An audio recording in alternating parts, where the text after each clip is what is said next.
There are renewed questions about Minnesota's massive taxpayer fraud scandal. A new video appears to show issues at state-run daycare facilities. Federal agents are now on the ground in Minneapolis going door to door investigating suspected cases of fraud. It all comes after an independent reporter's video visiting federally funded child care centers in the Twin Cities went viral. And joining us now, our chief legal analyst, Khalif Rhodes. And Khalif, when you see this at first, I guess, what is your first initial reaction because of this viral video that they're taking place? I have a lot of reactions. Let me start there. Yeah, this video went viral, and we are in the era of a number of things. We're in the cancel culture, but we're also in the viral culture where folks are attempting to go viral in a number of ways. And this video is no different. If you create content and you can get people to like, click, and subscribe, as they say in the videos, then next thing you know, your video goes viral. But if you roll back and think about what's actually happening here, this individual is attempting to get into facilities that are child care facilities where kids are. Most of the time, you wouldn't want people that have no connection to children there doing some investigative reporting, non-journalistic type of activity in that location without authority. And so I looked at most of the videos, and most of them, people are closing the door, attempting to kick him out, attempting to stop him from coming there, because if that was my child there, I'd say, wait, why is this random adult there that has nothing to do with the institution? But what I can tell you is, now that it's sparked outrage, it sparked a lot of debate, and it sparked some of the things that's confusing to me. When you're allowing social media to dictate policy, to me, that's the concern that I have. When you have the Vice President of the United States retweeting and now quoting things that happened in this video as a reason, and individuals now saying that, yes, the increased push in this area is because of this video, that's not what you want to have. What you typically want to have is research. You want to have, someone in that area saying, you know what, we've recognized this is occurring, we've found that this fraud is, and now we're going to do an investigation.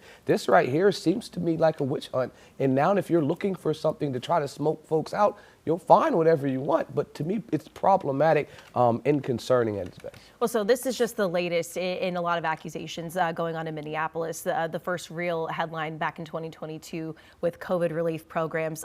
So talk about the process, though, for agents, federal agents, right? They see this video, and this all happened very quickly. What is the process to just kind of go to these businesses pointed out in videos?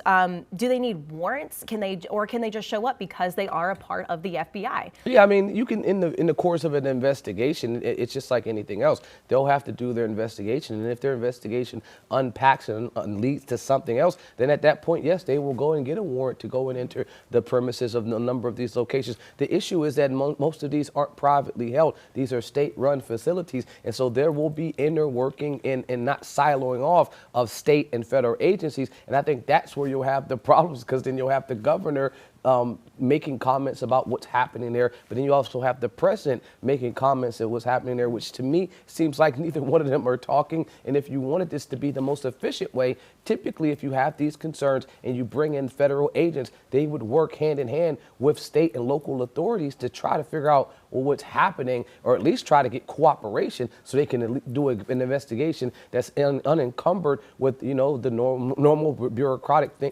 things that happen by getting blocked. It seems like that's kind of what's happening. But I'd go back. The video was, I think, the tip of the iceberg, but it was even before that. President Trump's rhetoric in terms of not even wanting Somalians in this country, I think, pushed an individual like him to go out there and make these types of videos. If the president's saying, hey, I don't want these people here, they don't belong in our country, and now you have someone saying, hey, I'm going to support what the president is saying, let me go and investigate these individuals, that right there is something that I think has started the ball rolling down the hill.